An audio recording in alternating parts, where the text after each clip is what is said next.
नमस्कार दोस्तों, स्वागत है आपका उत्कर्ष क्लासेज की इस ऑनलाइन क्लास में।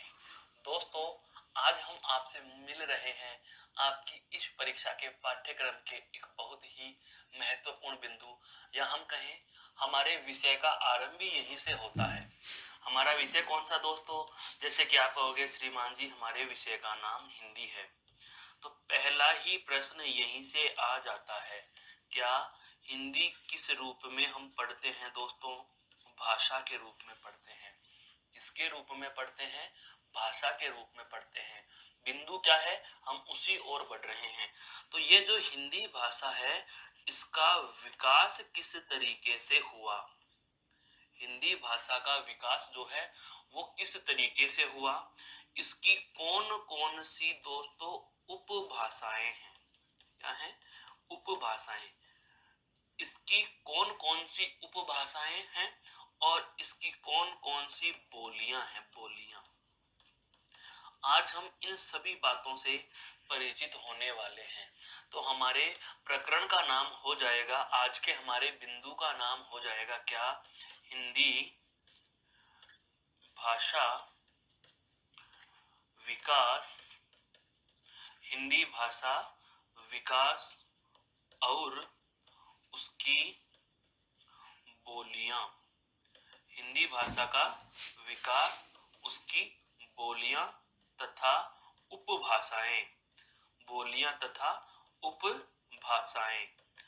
हिंदी भाषा का विकास, बोलियां तथा उपभाषाएं। तो मेरे दोस्तों, आप अपने अभ्यास पुस्तिका में, अपनी नोट्स बुक में, अपनी नोटबुक में एक हेडिंग डाल लीजिए। आज हमारा जो बिंदु है, जिस बिंदु पर हम चर्चा करने वाले हैं, वह है हमारा हिंदी भाषा का उद्भव और विकास तथा इसकी भाषाएं, उपभाषाएं और बोलियां। ठीक है, तो हम सबसे पहले बात करते हैं इसमें हम किस किन चरणों में आगे बढ़ेंगे। सबसे पहले पढ़ेंगे इसका क्या? विकास क्रम। सबसे पहले क्या पढ़ेंगे दोस्तों? इसका विकास क्रम, कि हिंदी भाषा का विकास किस तरीके से हुआ, किस क्रम में हुआ। तो दोस्तों, जानकारी के लिए आपको बता देता हूं, हिंदी जो है वह मूल भाषा से बनी है। किससे बनी है? मूल से बनी है। अब मूल भाषा का नाम आते ही आपके जहन में आता है, सर मूल भाषा क्या होगी? ये फैक्ट्स हैं, आप साथ के साथ में नोट करते चलेंगे। यह मूल से बनी है।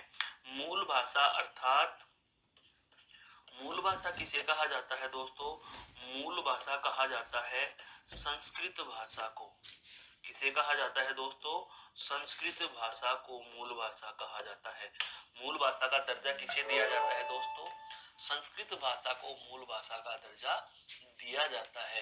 तो अब आपसे मेरा प्रश्न यह है कि क्या सीधे ही संस्कृत से हिंदी बन गई? तो दोस्तों, इसके जवाब में आप कहेंगे नहीं, सीधे ही संस्कृत से हिंदी भाषा का विकास नहीं हुआ। इसके विकास को जानने से पहले हमारे जहन में दो तीन शब्द आ जाते हैं कि एक तो भाषा क्या होती है, एक उपभाषा क्या होती है और एक बोली क्या होती है दोस्तों। क्लियर? तो हम इन परिभाषात्मक शब्दों का भी परिचय प्राप्त करेंगे। सबसे पहले हम बात करें क्या? भाषा किसे कहा जाता है? दोस्तों, सबसे पहले हम बात करें भाषा किसे कहा जाता है। तो भाषा जो शब्द है, यह शब्द ध्यान से लिखने की चीज है दोस्तों, यह शब्द भाष धातु से बना है। कौन सी धातु से बना है दोस्तों? भाष धातु से बना है। बहुत बार यह प्रश्न पूछा जाता है, भाषा शब्द की व्युत्पत्ति किस शब्द से हुई है? यह क्या है दोस्तों? भाष धातु से बना है। अर्थात भाष धातु से बनना क्या कहलाता है? इसकी व्युत्पत्ति कहलाती है। क्या कहलाती है दोस्तों? व्युत्पत्ति। अर्थात इसकी संरचना कहलाती है।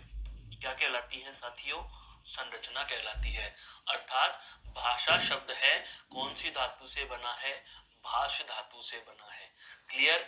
फिर बात आती है कि यह जो भाष धातु है आपकी, भाषा शब्द की हम बात कर रहे हैं दोस्तों, कि जो भाषा शब्द है भाष धातु से बना है।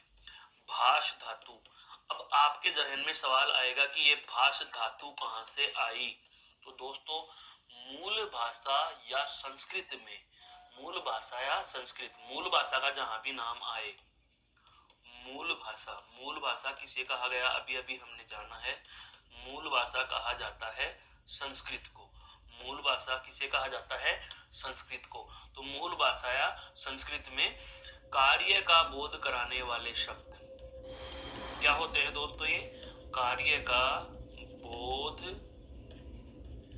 कराने वाले शब्द।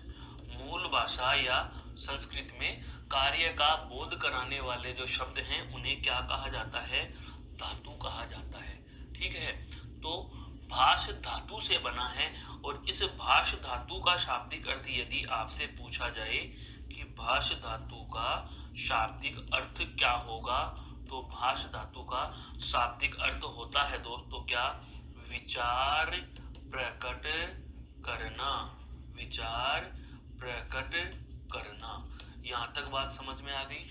अभी तक हमने यह जाना है कि हिंदी भाषा का विकास कौन सी भाषा से हुआ, मूल भाषा से हुआ। कौन सी भाषा से हुआ दोस्तों, मूल भाषा से हुआ। मूल भाषा के कौन से शब्द से ये भाषा शब्द बना है, तो हम भाषा शब्द के परिचय में हैं, भाषा शब्द परिचय कर रहे हैं। तो भाषा शब्द के परिचय में हमने जाना कि भाषा जो शब्द है वह मूल भाषा की भाष धातु से बना है। धातु क्या होती हैं, मूल भाषा में कार्य का बोध कराने वाले शब्द। कौन सी भाषा में दोस्तों, मूल भाषा।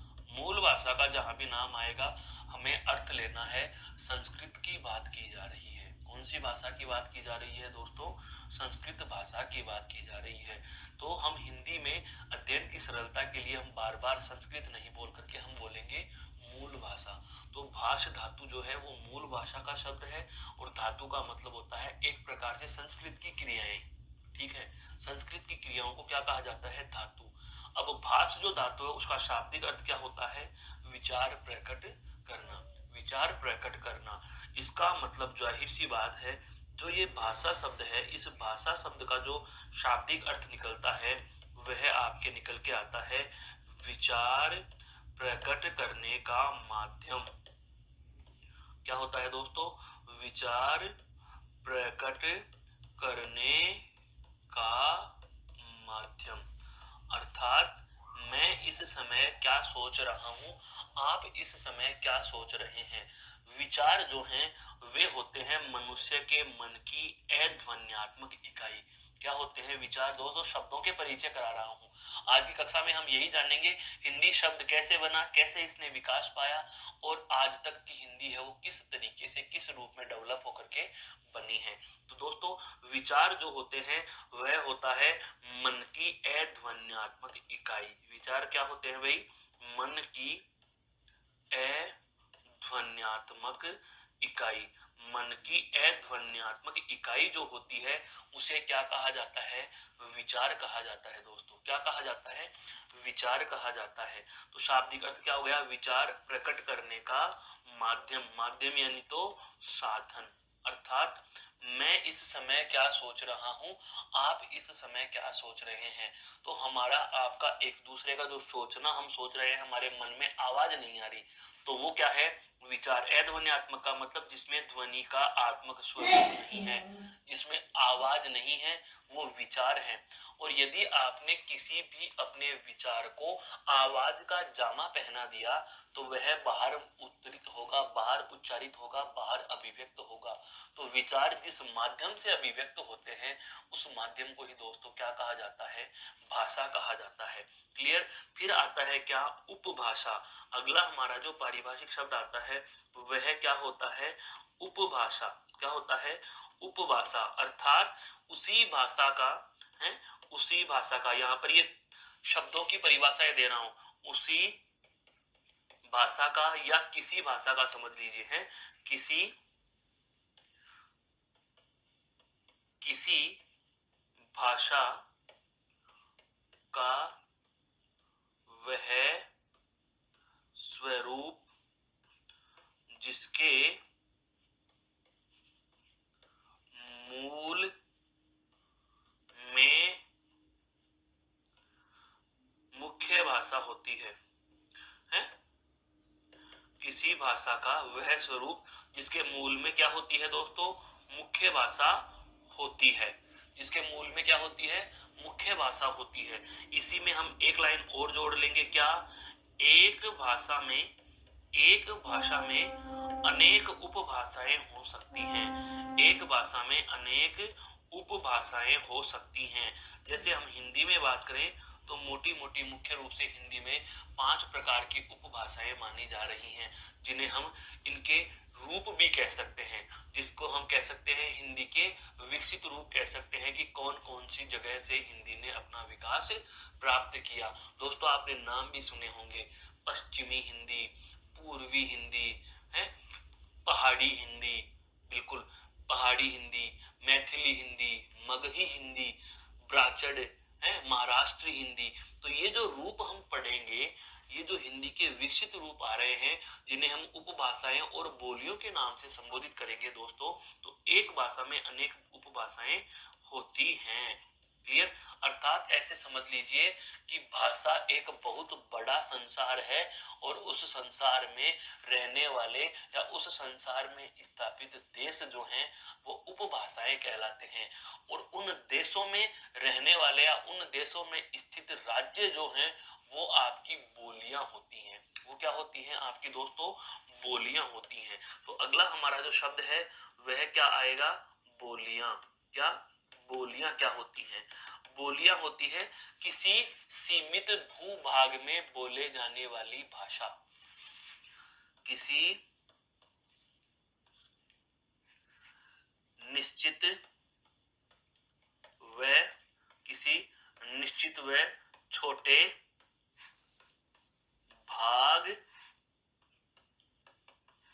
में बोले जाने वाली या विचार आदान प्रदान की, विचार आदान प्रदान की इकाई क्या होती है दोस्तों, बोली होती है। क्या होती है, बोली होती है। ठीक है, एक जहन में और आता है मेरे दोस्तों शब्द, क्या सर, राजभाषा क्या होती है? राजभाषा क्या होती है? ये पारिभाषिक शब्दों का परिचय है। राजभाषा किसी भी राज्य, राज का मतलब क्या होता है दोस्तों, शासन। राज का मतलब क्या होता है, शासन, अर्थात शासन की भाषा है, शासन की भाषा। अर्थात किसी भी राज्य क्षेत्र में हम देखते हैं, किसी भी शासक क्षेत्र में हम देख सकते हैं, या किसी भी शासित राज्य में हम देख सकते हैं, प्रशासनिक कार्यों के लिए, प्रशासनिक यानी कि ऑफिशियल वर्क के लिए, शासन संचालन के लिए या शासन संबंधी समस्त कार्यवाहियां या कार्यालयों के सभी काम अधिकतर जिस भाषा में होते हैं वह उस जगह की, उस राज्य की क्या कहलाती है, राजभाषा कहलाती है। तो राजभाषा की परिभाषा क्या हो जाएगी, वह मानक भाषा, वह मानक भाषा जिसे जिसे राज्य के शासन प्रशासन शासन व प्रशासन संबंधी, शासन प्रशासन संबंधी कार्यों में, शासन प्रशासन संबंधी कार्यों में उपयोग में लाया जाता है, शासन प्रशासन संबंधी कार्यों में उपयोग में लाया जाता है, वह क्या कहलाता है दोस्तों, आपका राजभाषा कहलाती है।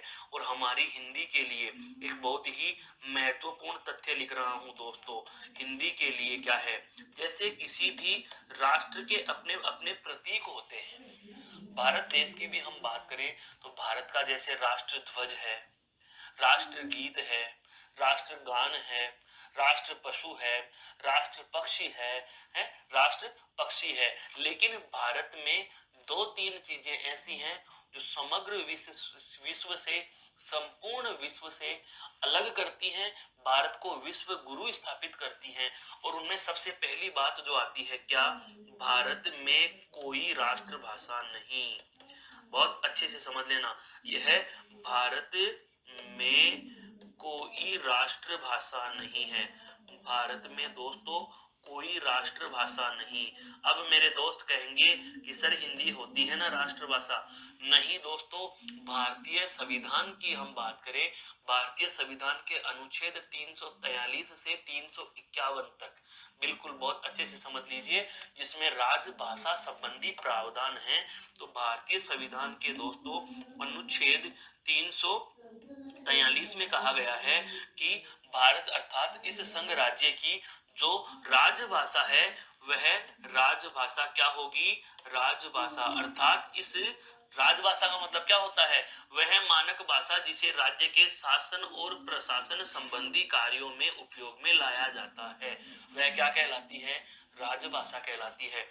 तो भारत के संविधान के अनुच्छेद 343 में कहा गया है कि राजभाषा क्या होगी, हिंदी होगी। राजभाषा क्या होगी दोस्तों, हिंदी होगी।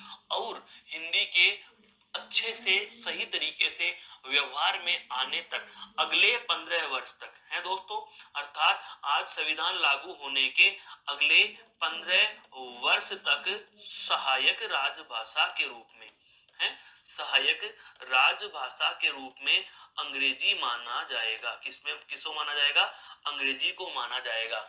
फिर यह अवधि 5 साल के लिए बढ़ा दी गई। और आज के समय की हम बात करें, आज जैसा कि हम देख रहे हैं आधुनिक भारत में राजभाषा हिंदी और सहायक राजभाषा अंग्रेजी की वैधता है वो असीमित काल तक कर दी गई है। कहने का मतलब जो संपूर्ण या पूरे संसार की जो कम्युनिकेशन की भाषा है, संप्रेषण की भाषा है, विचार आदान प्रदान की भाषा है, अंग्रेजी होने के कारण इस अंग्रेजी को हमारे भारतीय संविधान में सहायक राजभाषा का दर्जा दिया गया है दोस्तों। लेकिन हिंदी को क्या कहा गया है, राजभाषा कहा गया है। राजभाषा कहा गया है, राष्ट्रभाषा नहीं कहा गया। राष्ट्रभाषा वैसे होती क्या है, अगर आपसे पूछ लिया जाए तो दोस्तों आपको भ्रमित या चिंतित होने की जरूरत नहीं है। राष्ट्रभाषा क्या होती है, वह भाषा जो वह भाषा जो संपूर्ण राष्ट्र द्वारा बोली व समझी जाती है, बोली व समझी जाती है, बोली व समझी जाती है तथा जिसे संवैधानिक मान्यता प्राप्त हो, जिसे संवैधानिक मान्यता प्राप्त हो। अब दोस्तों संवैधानिक मान्यता की बात आती है तो आप कहोगे सर हिंदी को भी तो संवैधानिक मान्यता प्राप्त है। बिल्कुल मेरे दोस्तों, हिंदी को संवैधानिक मान्यता प्राप्त है, लेकिन हमें पता है हिंदी में भारतीय संविधान के हम अनुसूचियों में पढ़ते हैं। तो जब आप अनुसूची 8 पढ़ते हो तो अनुसूची 8 में हम देखते हैं क्या 22 भाषाओं को भारतीय संविधान में 22 भाषाओं को भारतीय संविधान में 22 भाषाओं को मान्यता प्राप्त प्रदान की गई है। कितनी भाषाओं को मान्यता प्रदान की गई है, 22 भाषाओं को मान्यता प्रदान की गई है। अर्थात हम यह कह सकते हैं कि भारतीय संविधान के एकीकरण में लौह पुरुष या हम जिनके नाम से एकता दिवस मनाते हैं, तो उनके नाम से हम जब एकता दिवस मना रहे हैं, जिन्होंने समग्र भारत को एकता के सूत्र में एक सूत्र में बांधने का प्रयास किया दोस्तों, उनकी एक बहुत बड़ी विशेषता रही, उन्होंने एक बहुत अच्छा दिमाग लगाया। नेहरू जी ने एक बहुत अच्छा दिमाग लगाया, क्या कि ना तो हम किसी पंथ का समर्थक करेंगे, इसीलिए भारत को कहा जाता है क्या, पंथ निरपेक्ष राज्य। क्या कहा जाता है, पंथ निरपेक्ष राज्य कहा जाता है। यह बात और है कि हमारे भारतीय संविधान के अनुच्छेद हम बात करें मूल अधिकारों में, तो धर्म की स्वतंत्रता का अधिकार भारतीय संविधान के अनुसार प्रत्येक नागरिक को किसी भी धर्म को अबाध रूप से मानने, उसका प्रचार प्रसार करने, उसको ग्रहण करने की स्वतंत्रता दी गई है। लेकिन संविधान की बात करें तो संविधान की नजर में सभी धर्म बराबर हैं, अर्थात सर्वधर्म समभाव की भावना भारतीय संविधान में है। तो न तो राष्ट्र का कोई स्पेशल धर्म है और न राष्ट्र की कोई स्पेशल भाषा है। यहाँ 22 भाषाएं बराबर हैं, 22 भाषाओं को बराबर का दर्जा दिया गया है। हिंदी को एक विशेषता प्रदान है, वह विशेषता यह है कि समग्र भारत की बात करें तो समग्र भारतीय संविधान अर्थात भारत एक राज्य के क्षेत्र में अनुच्छेद 1 क्या कह रहा है, भारत जो है वह राज्यों का एक संघ होगा। तो इस संघ की बात करें, संपूर्ण भारत देश के संविधान की बात करें, तो यहाँ की कार्य या शासन की भाषा कौन सी है दोस्तों? हिंदी है।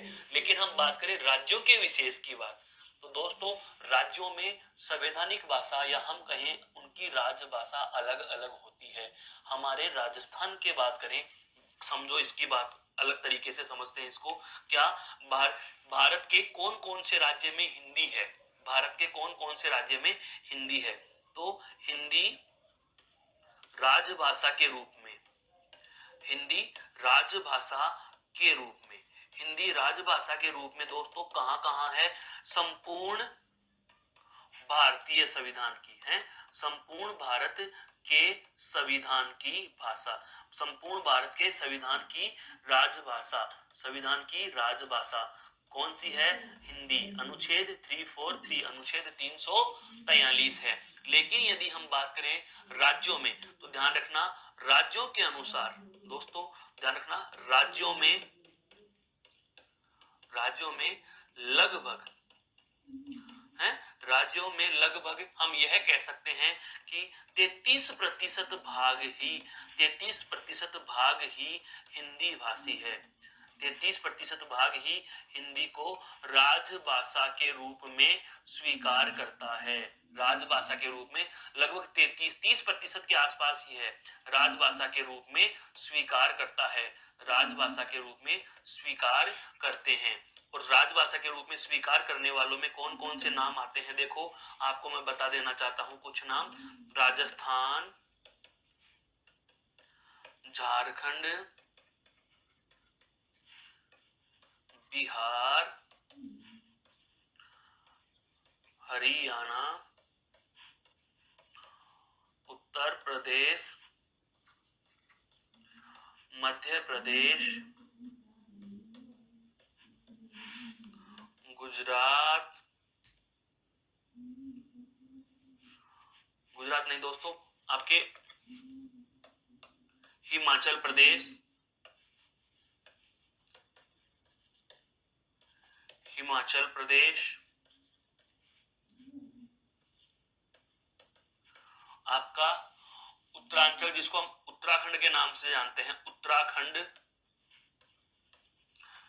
जम्मू एंड कश्मीर अर्थात JNK या जम्मू कश्मीर, इसके अलावा और आपके आते हैं अंडमान निकोबार द्वीप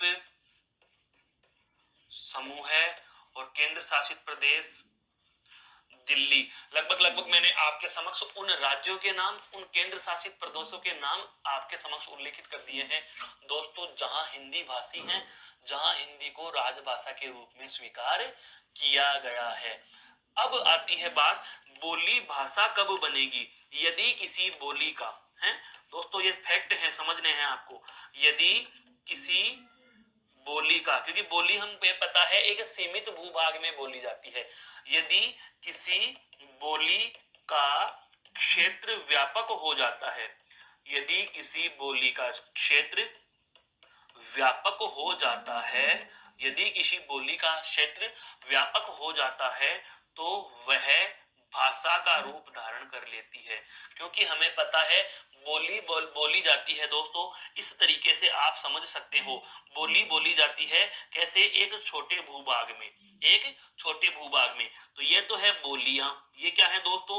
ये बोलियां हैं, बोलियां, ये क्या है दोस्तों? ये बोलियां हैं, ठीक है।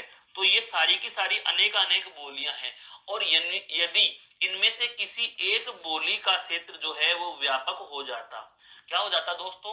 व्यापक हो जाता। यदि किसी बोली का क्षेत्र व्यापक हो जाता है तो वह भाषा बन जाती है। क्या बन जाती है दोस्तों? भाषा बन जाती है। क्या बन जाती है दोस्तों? भाषा बन जाती है। कि यदि किसी बोली का क्षेत्र व्यापक हो जाता है तो वह क्या बन जाती है? भाषा बन जाती है।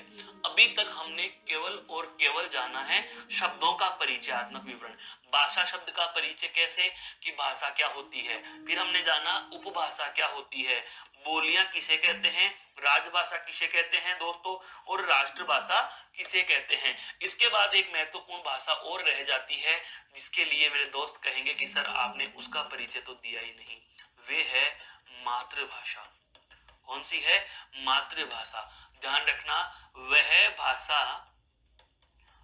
भाषा मातृ से याद आ रहा है आपके जहन में क्या? मातृ यानी माता, मातृ यानी माता। वह भाषा जो हम माता के मुख से सीखते हैं, वह भाषा जो हम माता के मुख से सीखते हैं, मुख से बिल्कुल सीखा, माता के मुख से सीखते हैं, अर्थात ऐसी भाषा जो माता हमें सिखा रही है, तथा तथा जो समाज और परिवार है, तथा जो परिवार व समाज में विकास प्राप्त करती है, समाज में विकास या विस्तार प्राप्त करती है। दोस्तों, विकास व विस्तार प्राप्त करती है, विकास व विस्तार प्राप्त करती है, उसे मातृभाषा कहा जाता है। उसे क्या कहा जाता है? मातृभाषा कहा जाता है। अर्थात ऐसी भाषा जो हम माता पिता के मुख से सीख रहे हैं, दादी के मुख से सीख रहे हैं, परिवार के सदस्यों से सीखते हैं, और जो समाज में विकास प्राप्त करती है, अर्थात जिस माहौल में पले बड़े हुए हैं, उस माहौल में हम जो भाषा सीख कर आ रहे हैं, वह होती है आपकी मातृभाषा। अब याद आता है यहाँ पर एक भारतेंदु हरिश्चंद्र का कथन, क्या? निज भाषा उन्नति अहे, सब उन्नति को मूल, बिन निज भाषा ज्ञान के मिटत नहीं है को सूल। जब हम बात करते हैं आधुनिक गद्य की, जब हम बात करते हैं गद्य काल की, जब हम बात करेंगे आधुनिक काल की, सन 1857 की क्रांति से लेकर के लगभग 1900 के आसपास का जो समय है, जो ये बीच का समय है, यह भारतेंदु हरिश्चंद्र का समय माना जाता है। तो इस भारतेंदु हरिश्चंद्र के समय में उनको हिंदी खड़ी बोली गद्य का जनक भी कहा जाता है, उनको खड़ी बोली का जनक भी कहा जाता है, उनको हिंदी गद्य का प्रवर्तक भी कहा जाता है। उन्होंने ही मातृभाषा के लिए कहा था, क्या? निज भाषा उन्नति अहे, अर्थात स्वयं की भाषा से ही उन्नति हो सकती है। यह सब उन्नति को मूल, सभी उन्नतियों के मूल में निज भाषा ही है। ठीक है। बिन निज भाषा ज्ञान के, बिना अपने मन की भाषा के, बिना अपनी मातृभाषा के ज्ञान के मिटत नहीं है को शूल, हमारे हृदय की पीड़ा समाप्त नहीं हो पाती है। इसीलिए कहा जाता है दोस्तों, क्या? कि मातृभाषा विचार अभिव्यक्ति की सबसे सशक्त भाषा होती है। ये प्रश्न है दोस्तों। अब आप समझोगे सर इनमें प्रश्न कैसे बनते हैं? प्रश्न ऐसे बनते हैं, प्रश्न बन गया, विचार अभिव्यक्ति की सबसे सशक्त भाषा कौन सी है? मातृभाषा, राजभाषा, राष्ट्रभाषा या भाषा? विचार अभिव्यक्ति की सबसे सशक्त भाषा, विचार अभिव्यक्ति की मातृभाषा, विचार अभिव्यक्ति की बिल्कुल है सशक्त भाषा होती है, सशक्त माध्यम भाषा है। कैसे है, इसको भी आप जान लीजिए। विचार अभिव्यक्ति की सबसे सशक्त माध्यम भाषा कौन सी होती है दोस्तों? मातृभाषा होती है। कैसे होती है? मान लीजिए आपको किसी प्रकार की कोई व्याधि है, कोई पेट में परेशानी है, इसके लिए हमको कह रहे हैं कि कुछ कुछ हो रहा है, ठीक है, कुछ कुछ हो रहा है। अब आप इस बात को चिकित्सक महोदय को जाकर के कैसे समझा पाएंगे? अपनी ही भाषा में समझा पाएंगे। मेरे पेट में गड़बड़ हो रही है, गड़बड़ का क्या अनुमान लगाएं? वो क्या अनुमान लगाएं? दर्द हो रहा है, भूख ज्यादा लग रही है, भूख कम लग रही है, क्या अनुमान लगाएं? है एक देश शब्द आता है, ऐसे ही हो रहा है, इया ही होता है, इया ही, सुना हुआ है आपने, इया ही। ये इया ही क्या है? यह क्षेत्रीय शब्द हो गया दोस्तों, एक आंचलिक शब्द हो गया, बोली का शब्द हो गया, मातृभाषा का शब्द हो गया। तो कोई भी व्यक्ति अपनी हर बात को सामने वाले को, हम ये कहें कि आपके पेट में जो प्रॉब्लम है पूरा उसको अंग्रेजी में बताओ, तो आप अंग्रेजी में आप उसकी एक लाइन पढ़कर चले जाओगे, अंग्रेजी में आप उसकी एक लाइन पढ़कर चले जाओगे, स्टमक प्रॉब्लम। अब क्या प्रॉब्लम है दोस्तों? Stomach problem. उसको डॉक्टर महोदय कह रहे हैं, चिकित्सक महोदय ये कह रहे हैं कि सारी की सारी बात हमें लिख अंग्रेजी में बताओ, है सब सारी की सारी बात हमें क्या बताएं? अंग्रेजी में बताओ। अब अंग्रेजी में तो हम उनको बता नहीं सकते, अंग्रेजी में हम उनको बता नहीं सकते, क्योंकि अब यही शब्द को कहां से अंग्रेजी उठाएं? अवे अवे क्या है? अवे अवे, इसका मतलब यह हुआ कि जब कभी व्यक्ति अपनी बात को सामने वाले को सही तरीके से स्पष्ट करके समझाना चाहता है तो उसका सबसे मजबूत माध्यम कौन सा होता है दोस्तों? मातृभाषा होती है। विचार अभिव्यक्ति की सबसे सशक्त माध्यम भाषा कौन सी होती है? मातृभाषा होती है। और इसीलिए इसीलिए अधिगम्य कहा जाता है दोस्तों, इसीलिए अधिगम्य कहा जाता है क्या? कि अधिगम आरंभ जो होता है, अधिगम का आरंभ अधिगम का आरंभ अधिगम करता मातृभाषा में ही करता है। अधिगम का आरंभ अर्थात सीखना जो है वह सीखने वाला मातृभाषा में ही करता है आरंभ। अधिगम का आरंभ अधिगम करता मातृभाषा में ही करता है। सबसे पहले कोई व्यक्ति यदि सीखना आरंभ करेगा तो वह मातृभाषा में ही सीखना आरंभ करेगा। आप उसे सीधे ही मराठी में नहीं सिखा सकते यदि वह हिंदी भाषी है। यदि वह हिंदी भाषी है तो उसको सीधे हिंदी नहीं सिखा सकते। क्षेत्रीय बोलियों का अगर उस पर प्रभाव है तो आप पहले उसके लिए क्षेत्रीय ही होंगे, समझ में आनी चाहिए। दूसरी बात, मातृभाषा हर एक व्यक्ति की अलग अलग होती है दोस्तों। कैसे होती है? जैसे हम बात करते हैं, जब प्राचीन समय में भारत में या हम कहें किसी प्रदेश विशेष में शिक्षा का इतना प्रचार प्रसार नहीं था। दादाजी और दादी जी कभी विद्यालय के दर्शन किए ही नहीं। वह जैसे कि ढूंढाड़ी भाषा बोल रहे हैं, ढूंढाड़ी जो क्षेत्रीय बोली बोल रहे हैं, क्षेत्रीय भाषा मारवाड़ी बोल रहे हैं, ठीक है। फिर माता पिता कुछ पढ़े लिखे आए तो माता पिता हिंदी बोलने लग गए। तो दादाजी दादी जी की मातृभाषा ढूंढाड़ी है और माता पिता की कौन सी हो गई? हिंदी हो गई। फिर पता चला कि जो बेटा पैदा हुआ उसको अंग्रेजी माध्यम के विद्यालय में डाल दिया और उसने शुरू से ही अंग्रेजी ही सीखी है। वह अपने विचार अभिव्यक्ति में कौन सी भाषा ले रहा है? अंग्रेजी ले रहा है। वो तो अंग्रेजी बन गया पूरा का पूरा। तो हम यहाँ पर यह नहीं कह सकते कि इस बच्चे की जो नया बेटा पैदा हुआ और विद्यालय में जाकर जो अंग्रेजी सीख रहा है इसकी मातृभाषा ढूंढाड़ी या मारवाड़ी होगी। नहीं दोस्तों, भाषा परिवर्तनशील है। भाषा क्या होती है? परिवर्तनशील है। अर्थात भाषा में समय समय पर क्या होते रहे हैं? बदलाव होते रहे हैं। देश काल परिस्थितियों और वातावरण के अनुसार क्या है? भाषा बदलती रही है। इसीलिए तो संस्कृत का धीरे धीरे बदलता बदलता बदलता स्वरूप कहाँ आ गया? हिंदी में आ गया, जिसकी हम अब चर्चा करने वाले हैं दोस्तों। तो अब हमारी हेडिंग होगी क्या? हिंदी भाषा का विकास क्रम। हिंदी भाषा का विकास क्रम। हमें इसमें तीन चीजें महत्वपूर्ण हैं अब जो हम पढ़ने वाले हैं। एक तो हिंदी भाषा का विकास क्रम क्या क्या है, दूसरा हिंदी भाषा के विकास में कौन कौन सी अपभ्रंश के योगदान है, और चौथा हम पढ़ेंगे इसकी उपभाषाएं व बोलियां कौन कौन सी हैं। ये चीजें हमें अब जाननी है। सबसे पहले हम जानेंगे हिंदी भाषा का विकास क्रम। हिंदी भाषा का विकास क्रम बात करें तो वैदिक काल में, वेदों के काल में सबसे पहले कौन सी संस्कृत हो गई दोस्तों? वैदिक संस्कृत। हिंदी भाषा का विकास कौन सी संस्कृत से हो रहा है? देखो, वैदिक संस्कृति। तो या हम कहें कि आरंभ में संस्कृत के दो रूप लिखेंगे। आरंभ में क्या लिखेंगे दोस्तों? संस्कृत के दो रूप। संस्कृत के दो रूप कौन कौन से हो जाएंगे दोस्तों? एक हो जाएगा आपका वैदिक संस्कृत, एक तो कौन सा हो जाएगा भाई? वैदिक संस्कृत,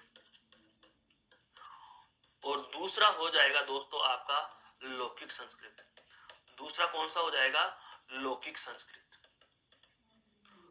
पहला तो कौन सा है? वैदिक संस्कृत, और दूसरा कौन सा है?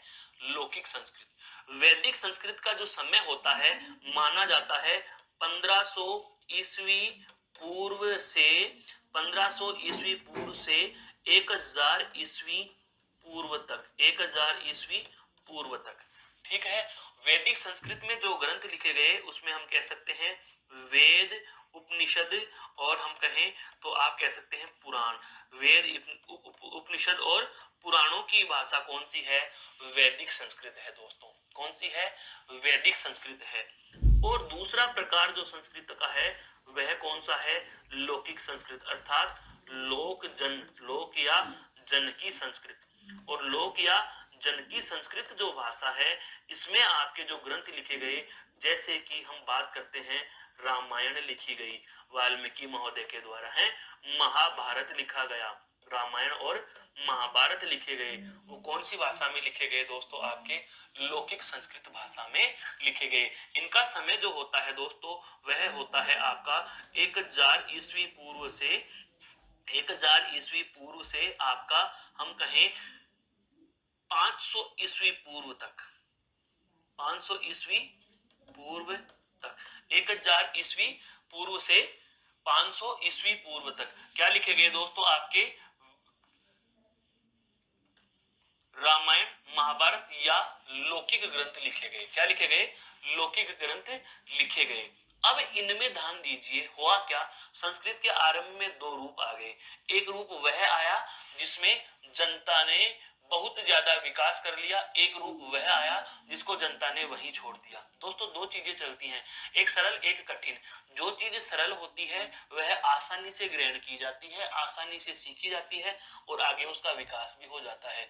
जो चीज कठिन होती है व्यक्ति के लिए वह उसे छोड़ देता है, एक निश्चित समय के बाद छोड़ देता है। बहुत अच्छा सा सरल सा उदाहरण लीजिए, जैसे कि हम बात करते हैं कि हम इंटर या 10वीं तक या 12वीं तक क्या पढ़ रहे हैं, सभी विषयों का समग्र अध्ययन करते हैं। फिर बाद में पता चला कि मोहन की गणित विषय में रुचि नहीं थी, 10वीं तक या 12वीं तक उसने अनिवार्य विषय के रूप में, निश्चित विषय के रूप में एक गणित विषय का अध्ययन किया। फिर उसके बाद आ गया वैकल्पिक विषय, और वैकल्पिक विषय अर्थात विषय चुनने का उसको विकल्प दे दिया गया, और जैसे उसे विषय चुनने का विकल्प मिला मोहन ने गणित को छोड़ दिया। वही वाली बात, वैदिक संस्कृत जो है वह पढ़ने लिखने सुनने में क्या है?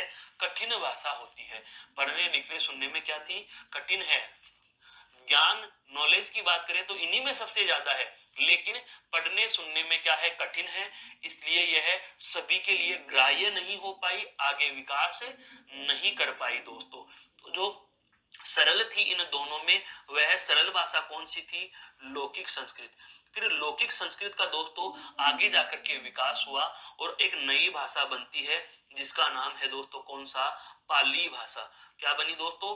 पाली भाषा बनी, पाली भाषा। कौन सी भाषा बन गई?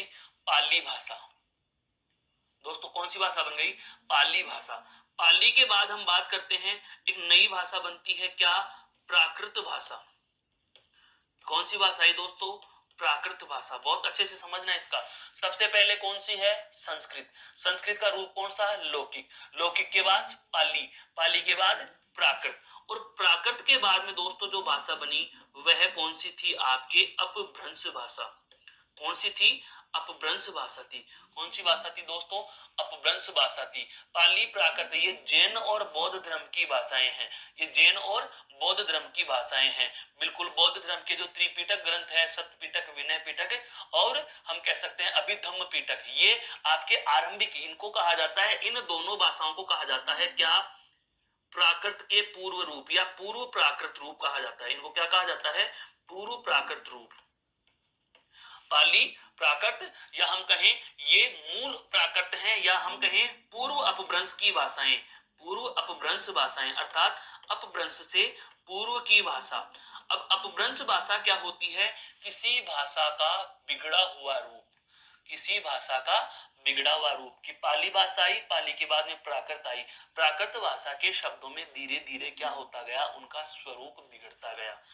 प्राकृत भाषा में क्या हुआ? स्वरूप बिगड़ना आरंभ हुआ, और जैसे ही इनका स्वरूप बिगड़ना आरंभ हुआ दोस्तों, तो एक नई भाषा बनकर आई, उसका नाम कौन सा था? अपभ्रंश भाषा। और अपभ्रंश भाषा तक आते आते समय आ गया था आपका 1000 ईस्वी लगभग, 1000 ईस्वी लगभग, 1000 ईस्वी। कौन सा बन गया था दोस्तों? 1000 ईस्वी लगभग। प्राकृत भाषा का समय माना जाता है वह है आपका कौन सा? 500 से 1000 ईस्वी, 500 से 1000 ईस्वी का समय, वह कौन से में आ गया दोस्तों? आपके प्राकृत में। और 0 से लेकर के 500, या हम कहें 500 ईस्वी पूर्व से, 500 ईस्वी पूर्व से लेकर के 500 ईस्वी तक, 500 ईस्वी तक कौन सी भाषा है आपके दोस्तों? पाली भाषा है। तो इस प्रकार से एक ये विकास क्रम रहा है। मोरल रूप में कहें, सार रूप में कहें तो लौकिक से अपभ्रंश की जो यह कहानी है वह 500 ईस्वी पूर्व से आरंभ होकर के, 500 ईस्वी पूर्व से आरंभ होकर के दोस्तों, निश्चित समय सीमा नहीं है, इनमें आपको 10, 20, 50, 100, 200 वर्षों तक का अंतर भी मिल सकता है, उस चीज से हमें नहीं लेना। मोरल स्टोरी जो है वह समय की मैं यहाँ लिख रहा हूँ 500 ईस्वी पूर्व से 1000 ईस्वी तक, 1000 ईस्वी तक, ईसा के 500 वर्ष पूर्व से लेकर के ईसा के 1000 वर्ष बाद तक आते आते हमारे पास कौन सी भाषा प्राप्त हो गई थी दोस्तों? अपभ्रंश भाषा प्राप्त हो गई थी। यहां तक का क्लियर हुआ दोस्तों? इसको एक बार आप लिख भी सकते हैं कि यह भाषाओं का क्या रहा? काल कर्मानुसार क्या रहा? एक विकास क्रम इनका रहा है। ठीक है दोस्तों, अब बढ़ते हैं आगे। अपभ्रंश के बाद में क्या हुआ? अपभ्रंश के बाद में क्या हुआ? तो हमारे पास कौन सी प्राप्त हो गई दोस्तों? अपभ्रंश प्राप्त हो गई। कौन सी भाषा प्राप्त हो गई? अपभ्रंश भाषा। फिर अपभ्रंश भाषा में क्या हो रहा है? धीरे धीरे इसमें रूप बने। इसके क्या बने भाई? रूप बने। और इसके रूप जो बने हैं उनके मैं नाम बता देता हूं। सबसे पहला जो अपभ्रंश बना है वह है आपका कौन सा? शोरसेनी अपभ्रंश। कौन सा है दोस्तों? शोरसेनी अपभ्रंश। हिंदी का विकास अपभ्रंश से ही हुआ है। कहने का मतलब क्या हुआ? संस्कृत, फिर यहां लिख रहा हूं सीक्वेंस समझना। अभी अभी हमने क्या लिखा? सबसे पहले कौन सी आई? संस्कृत। संस्कृत का कौन सा रूप? वैदिक। वैदिक के बाद कौन सा आया दोस्तों? लौकिक। वैदिक के बाद में कौन सा आया? लौकिक। लौकिक के बाद में दोस्तों कौन सी आ रही है? लौकिक के बाद में कौन सी आ गई दोस्तों? पाली। लौकिक के बाद कौन सी आ गई? पाली। पाली के बाद में कौन सी आ गई दोस्तों? प्राकृत। पाली के बाद कौन सी आ गई? प्राकृत भाषा। प्राकृत भाषा के बाद में क्या आ गई दोस्तों? अपभ्रंश। कौन सी आ गई? अपभ्रंश। और अपभ्रंश के बाद में ही कौन सी भाषा आती है? हिंदी आती है। कौन सी आती है दोस्तों? हिंदी भाषा आती है। और हिंदी का विकास मोस्टली माना जाता है वह कौन सी अपभ्रंश से होता है दोस्तों? हिंदी का विकास हम लिख सकते हैं इसका विकास शोरसेनी अपभ्रंश से हुआ है। इसका विकास शोरसेनी अपभ्रंश से हुआ है। यह हिंदी भाषा का आपका विकास का एक क्रम है। यह पूरा का पूरा एक जो सूचीबद्ध मैंने आपके समक्ष कर दिया, इसका आपको बहुत अच्छे से विशेष ध्यान रखना है कि हिंदी का विकास कौन सी भाषा से किस तरीके से हुआ। लेकिन हम बात कर रहे हैं अपभ्रंश भाषा के रूपों की, जहां से हमें क्या निकालनी है? इनकी अपभ्रंश और इनके उपभाषाएं। इनकी क्या निकालनी है दोस्तों? उपभाषाएं। तो एक तरफ तो है अपभ्रंश के रूप, और एक तरफ लिख लेते हैं हम दोस्तों क्या? उपभाषाएं। कि हिंदी के लिए कौन कौन सी अपभ्रंश बनी और कौन कौन सी अपभ्रंश से कौन कौन सी उपभाषा का विकास हुआ। तो दोस्तों सबसे पहली कौन सी आती है? शोरसेनी अपभ्रंश। और शोरसेनी अपभ्रंश से भाषा जो बनती है वह बनती है आपके पश्चिमी हिंदी। कौन सी बनी दोस्तों? पश्चिमी हिंदी बनी। इससे कौन सी बनी दोस्तों? गुजराती बनी। कौन सी बनी दोस्तों? गुजराती भाषा बनी। इससे कौन सी भाषा बनी दोस्तों? राजस्थानी बनी। कौन सी बनी? राजस्थानी बनी। शोरसेनी अपभ्रंश पहली भाषा। अपभ्रंश का पहला रूप, अपभ्रंश के निम्न रूप बने अपभ्रंश भाषा के। तो सबसे पहला कौन सा अपभ्रंश आता है? शोरसेनी अपभ्रंश। और शोरसेनी अपभ्रंश से हिंदी की कौन सी उपभाषा का विकास हुआ? पश्चिमी हिंदी का हुआ, गुजराती भाषा का हुआ और राजस्थानी का हुआ। प्रश्न क्या बनता है? प्रश्न बन जाता है निम्नलिखित में शोरसेनी अपभ्रंश का प्रश्न की भाषा समझो। साथ के साथ इसकी प्रश्नोत्तरी भी करवा लेते हैं दोस्तों। हैं प्रश्न क्या है? सुनना।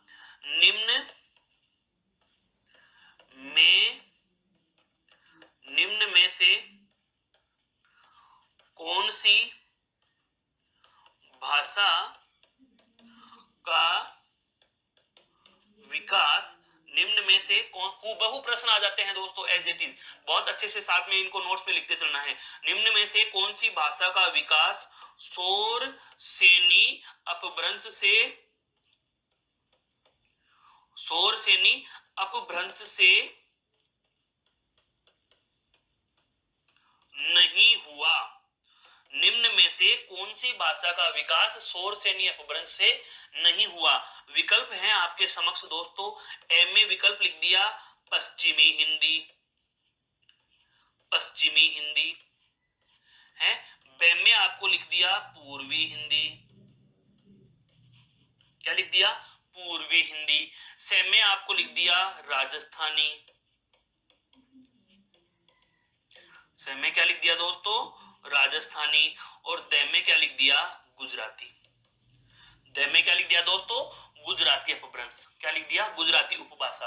अब प्रश्न पर आप गौर करो, हम क्या सोचते हैं, सोर्स यानी अपभ्रंश से हिंदी बनी है, सोर्स यानी अपभ्रंश से विद्यार्थी के दिमाग में क्या रहता है, हिंदी बनी है, सोर्स यानी अपभ्रंश से क्या बनी है, हिंदी।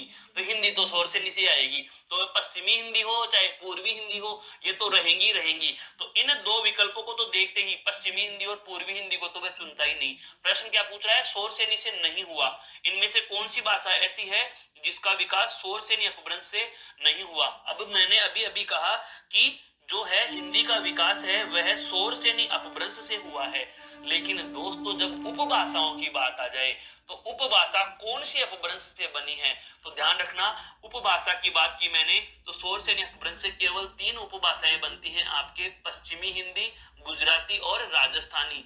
अगर बात करें पूर्वी हिंदी की, अगर बात करें दोस्तों पूर्वी हिंदी की, अगर बात करें पूर्वी हिंदी की, तो नंबर 2 पे अपभ्रंश आती है अर्धमागधी अपभ्रंश। क्या आती है मेरे दोस्तों, अर्धमागधी अपभ्रंश।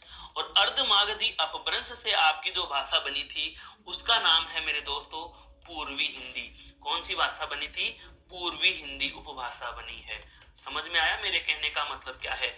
निम्नलिखित में से कौन सी भाषा का विकास सोर्स यानी अपभ्रंश से नहीं हुआ है, पूर्वी हिंदी का नहीं हुआ है।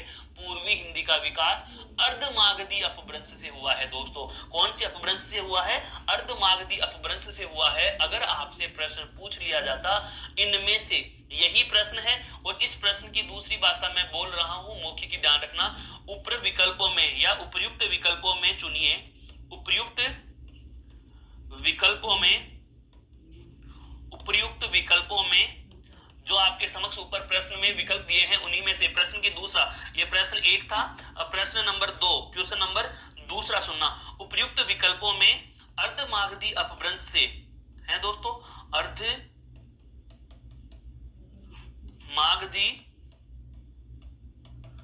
अपभ्रंश से निर्माण हुई उपभाषा है। बताइए, ऊपर दो दिए गए विकल्प हैं उनमें से ऐसी कौन सी उपभाषा है जिसका विकास अर्धमागधी अपभ्रंश से हुआ है। तो दोनों ही प्रश्नों के जवाब में आपका विकल्प कौन सा हो जाएगा दोस्तों, पूर्वी हिंदी हो जाएगा। कौन सा हो जाएगा दोस्तों, पूर्वी हिंदी। तो अपभ्रंश भाषा के कितने रूप हमें पता चल चुके अभी, 2। पहला चला कौन सा, सोर्स यानी अपभ्रंश, इससे कौन कौन सी उपभाषाएं बनी, पश्चिमी हिंदी बनी, गुजराती बनी और राजस्थानी बनी। दूसरा अपभ्रंश आ गया हमारा कौन सा, अर्धमागधी अपभ्रंश। और अर्धमागधी अपभ्रंश से कौन सी उपभाषा बनती है, एकमात्र अपभ्रंश भाषा, एकमात्र अर्धमागधी अपभ्रंश से बनी हुई उपभाषा है दोस्तों आपकी कौन सी, पूर्वी हिंदी। कौन सी है, पूर्वी हिंदी। अब चलते हैं हमारे अगले अपभ्रंश पर। अगला अपभ्रंश है आपका कौन सा, मागधी। अगला अपभ्रंश है आपका कौन सा दोस्तों, मागधी अपभ्रंश। नंबर 3 पर अपभ्रंश के रूप हैं, इधर तो अपभ्रंश के रूप हैं, अपभ्रंश के रूप, और इधर हम लिख रहे हैं क्या, उनकी उपभाषाएं। इधर क्या लिख रहे हैं दोस्तों, उपभाषाएं। प्रश्न यही तो है, बिंदु यही है, हिंदी भाषा और उसकी उपभाषाएं। तो पता तो चले कौन सी उपभाषा कौन सी अपभ्रंश से बनी है। तो तीसरी अपभ्रंश आती है दोस्तों आपके कौन सी, मागधी अपभ्रंश।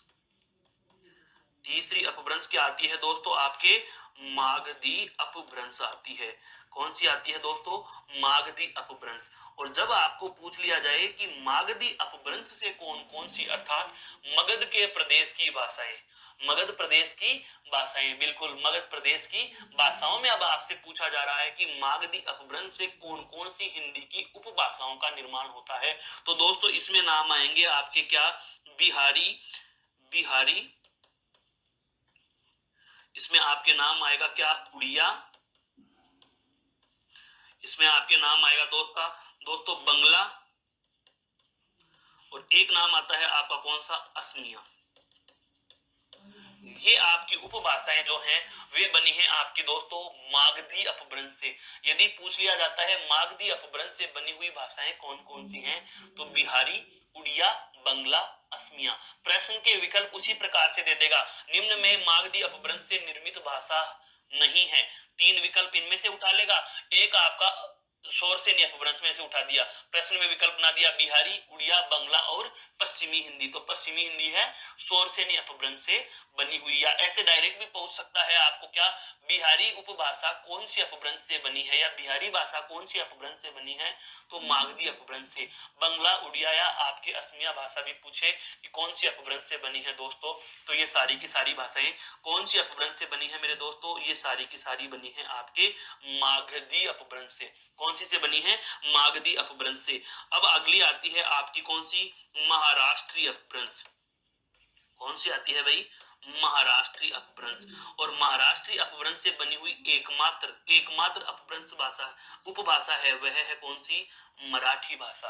कौन सी है दोस्तों, मराठी भाषा है। मराठी भाषा, मराठी भाषा का विकास महाराष्ट्रीय अपभ्रंश से होता है। कौन सी से होता है, मराठी अपभ्रंश से होता है।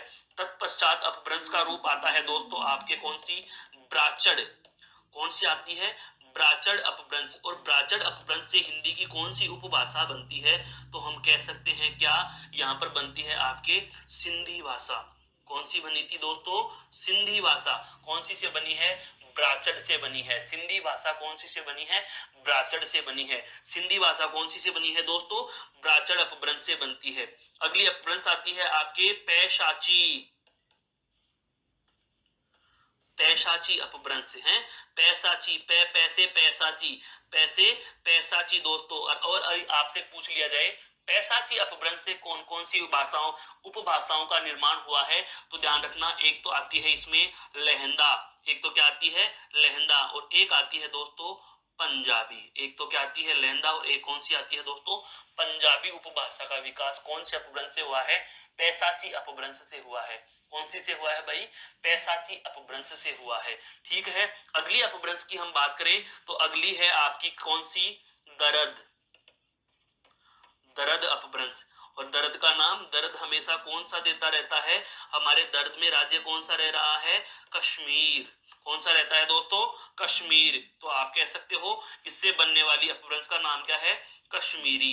कौन सी है अपभ्रंश ये, दर्द अपभ्रंश। दर्द अपभ्रंश से बनने वाली कौन सी उपभाषा है दोस्तों, कश्मीरी। कश्मीरी का विकास हुआ है कौन सी से, दर्द अपभ्रंश से। कौन सी से हुआ है, दर्द अपभ्रंश से। और अंतिम जो आती है वह आती है आपके खस। कौन सी आती है, खस अपभ्रंश। और खस अपभ्रंश से बनती है जो भाषा, उसका नाम क्या है दोस्तों, पहाड़ी। कौन सी बनी है, पहाड़ी उपभाषा बनी है। तो आपको पता चल चुका, इन दोनों के दोनों हमें अभी अभी देखा। एक तो क्या, अपभ्रंश भाषा। अपभ्रंश भाषा की बात करें तो हम ये कह सकते हैं कि 1050 या हम कहें कि 500 से 1050 के बीच का समय है।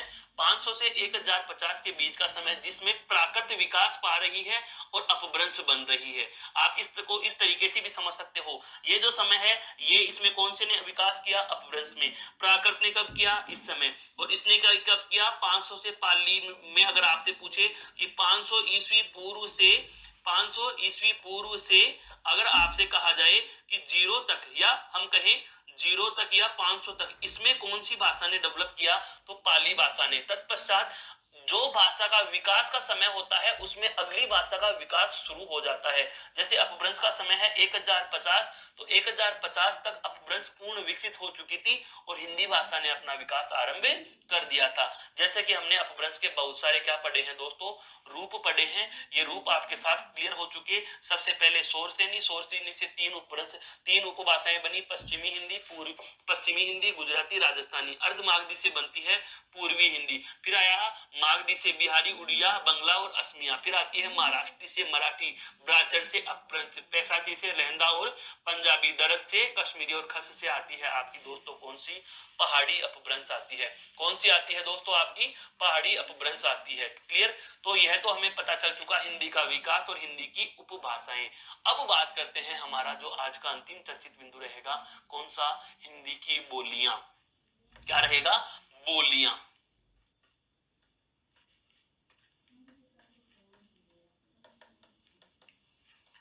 हिंदी की बोलियां।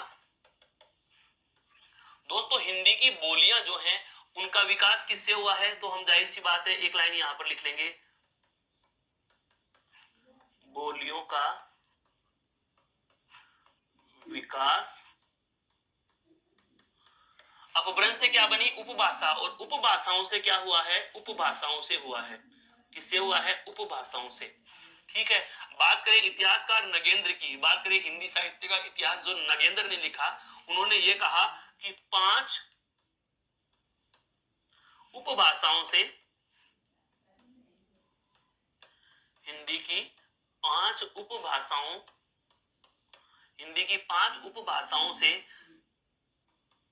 17 बोलियां, कितनी दोस्तों?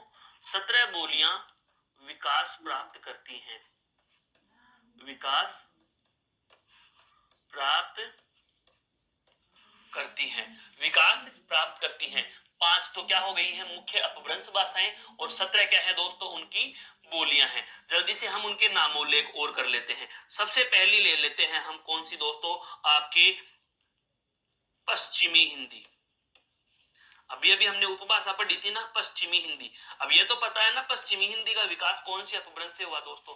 तो पश्चिमी हिंदी का विकास कौन से अपभ्रंश से हुआ था? शोरसेनी अपभ्रंश से। कौन से हुआ? शोरसेनी अपभ्रंश से। और पश्चिमी हिंदी से विकसित होने वाली बोलियां कौन कौन सी हैं दोस्तों? तो हम उन बोलियों के नामोल्लेख जरूर करेंगे। देखो, सबसे पहले आती है आपके क्या?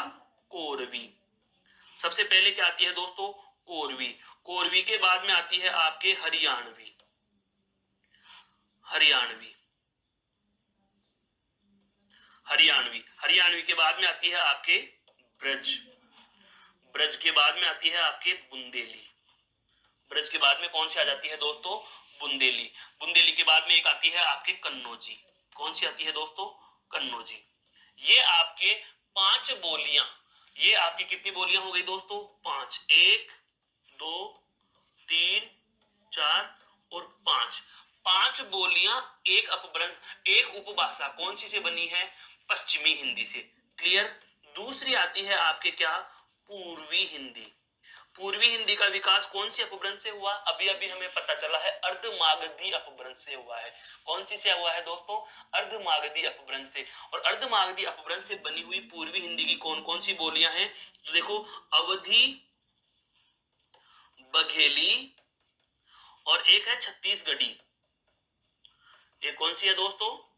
छत्तीसगढ़ी। अवधी, बघेली और छत्तीसगढ़ी, ये 6ठे नंबर, ये 7वीं हो गई, और ये कौन सी हो गई दोस्तों? आपके 8वें नंबर पर। क्लियर। नंबर 3 पे आपकी उपभाषा आती है दोस्तों, जिसको हम कह सकते हैं क्या? राजस्थानी।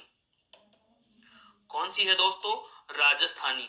और राजस्थानी में राजस्थान प्रदेश की बोलियां, राजस्थान प्रदेश की बोलियां कौन सी? जैसे मेवाती, अलवर वाले क्षेत्र की कौन सी है?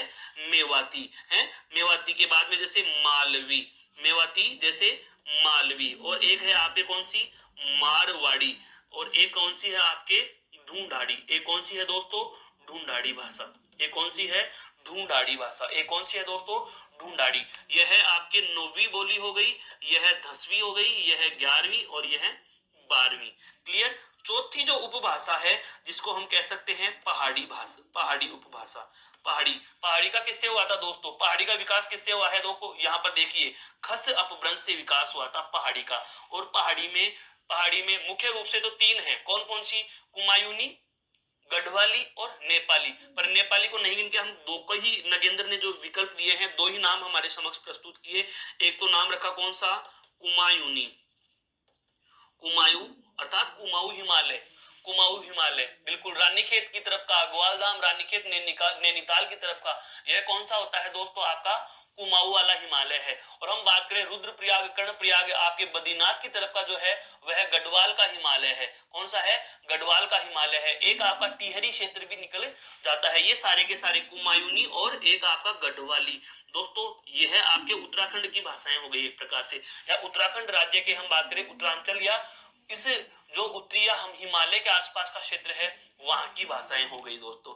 अगली जो अपभ्रंश आती है, ये देखो कौन से नंबर की हो गई? 13वीं, और यह हो गई आपके 14वीं की बोली। अब आती है आपके कौन सी? बिहारी। नगेंद्र के अनुसार 5वीं महत्वपूर्ण उपभाषा कौन सी है? बिहारी। और बिहारी से कौन कौन सी बनी? देखो, एक तो बनी मैथिली। एक तो कौन सी बनी दोस्तों? मैथिली। एक कौन सी बनी? भोजपुरी। एक कौन सी बनी दोस्तों? भोजपुरी। और एक बनी है आपके मगही, एक कौन सी बनी है, मगही 15, 16 और 17। ये इस प्रकार से नगेंद्र ने कहा था कि कुल हिंदी भाषा के अपभ्रंश के विकास में 5 तो उपभाषाएं हैं और 17 क्या है आपकी बोलियां। अब इनका विकल्प कैसे बना सकता है, प्रश्न सुनना, जैसे निम्नलिखित में से कौन सी भाषा का विकास या कौन सी बोली का विकास राजस्थानी उपभाषा से नहीं हुआ, मेवाती, मालवी है, मारवाड़ी और भोजपुरी। तो भोजपुरी नहीं हुआ क्योंकि भोजपुरी का विकास कौन सी उपभाषा से हुआ है, बिहारी से। 3 विकल्प बिहारी के उठा करके एक आपका पश्चिमी हिंदी का डाल सकता है, जिसमें आपके कोरवी, हरियाणवी, ब्रज बुंदेली और कन्नौजी भाषा शामिल होती हैं दोस्तों। तो यह इस प्रकार से भाषाओं का क्या है, आपका एक विभाजन आता है। अब जो पश्चिमी हिंदी होती है दोस्तों, ध्यान देना, जो पश्चिमी हिंदी भाषा है हमारी, इस पश्चिमी हिंदी का जो विकसित रूप हुआ वह हुआ आपका कौन सा, खड़ी बोली। कौन सा हुआ, खड़ी बोली। कौन सा हुआ दोस्तों, खड़ी बोली विकसित रूप हुआ। पश्चिमी हिंदी का जो विकसित रूप हुआ वह दोस्तों कौन सा हुआ, खड़ी बोली हुआ। बहुत बार परीक्षाओं में भाषाओं का विकास तो हमें पता चल चुका कि कैसे कैसे कैसे कैसे भाषाएं बनी है, हिंदी का विकास कैसे हुआ, हिंदी की उपभाषाएं कौन सी है और हिंदी की बोलियां कौन सी है, ये सब बातें तो हमें पता चल चुकी दोस्तों, ये सब बातें तो हमें पता चल चुकी। लेकिन अब यदि हमें बात की जाए कि पश्चिमी हिंदी का डेवलप रूप या विकसित रूप कौन सा है, खड़ी बोली, तो इस खड़ी बोली को विकास किसमें प्राप्त हुआ है, आधुनिक काल में। किसको किसमें प्राप्त हुआ, आधुनिक काल में प्राप्त हुआ। और आधुनिक काल की बात की जाए, आधुनिक काल की बात की जाए, ध्यान दीजिए दोस्तों, ये 2-3 मिनट की महत्वपूर्ण वार्ता और रही है हमारी है। तो आधुनिक काल में हम बात करें तो 1900 के बाद का समय है, 1900 के बाद का समय, 1900 के बाद का समय जो आधुनिक काल कहा जाता है, जिसे भारतेंदु ने क्या कहा, भारतेंदु ने गद्य काल नाम दिया है। भारतेंदु ने क्या कहा, गद्य काल, या हम कहें इनको भारतेंदु युग, या इसको भारतेंदु युग का पर्याय भी कहा गया है। इस समय हिंदी में खड़ी बोली, या हम कहें हिंदी में इस समय गद्य का आविर्भाव होने लग गया था, जिसमें आपके आरंभ में, जिसमें हम बात करें आरंभ में, अगर बात करें खड़ी बोली या गद्य की रचना, तो देखो एक गंग कवि है, चंद छंद वर्णन की महिमा, चंद छंद वर्णन की महिमा, चंद छंद वर्णन की महिमा, यह गंग कवि द्वारा लिखित, किसके द्वारा लिखित है दोस्तों, गंग कवि द्वारा लिखित, इसे क्या कहा जाता है, इसे प्रथम खड़ी बोली की रचना, क्या कहा जाता है दोस्तों, खड़ी बोली की रचना कहा गया। इसे क्या कहा गया, खड़ी बोली की प्रथम रचना कहा गया है। चंद छंद वर्णन की महिमा गंग कवि के द्वारा लिखी गई थी। इसका समय भी पूछ सकता है, समय आपका है दोस्तों 1570 में। कब लिखी गई थी ये, 1570 में। अब आप ये कहोगे कि सर आपने तो कहा विकास हुआ 1900 के बाद में, नहीं दोस्तों, रचनाएं कहां कहां से आरंभ हो गई थी मिलना। लेकिन अगर बात करें खड़ी बोली की, तो खड़ी बोली के योगदान में देखो फोर्ट विलियम कॉलेज का महत्वपूर्ण योगदान है, लेखक चातुष्टय का महत्वपूर्ण योगदान है। लेखक चातुष्टय का मतलब कौन सा हुआ, प्रेमलाल, हाँ बिल्कुल, प्रेमलाल, सदासुखलाल, इंसा अल्लाह खान, हाँ, जिन्होंने इंसा अल्लाह खान रानी केतकी की कहानी,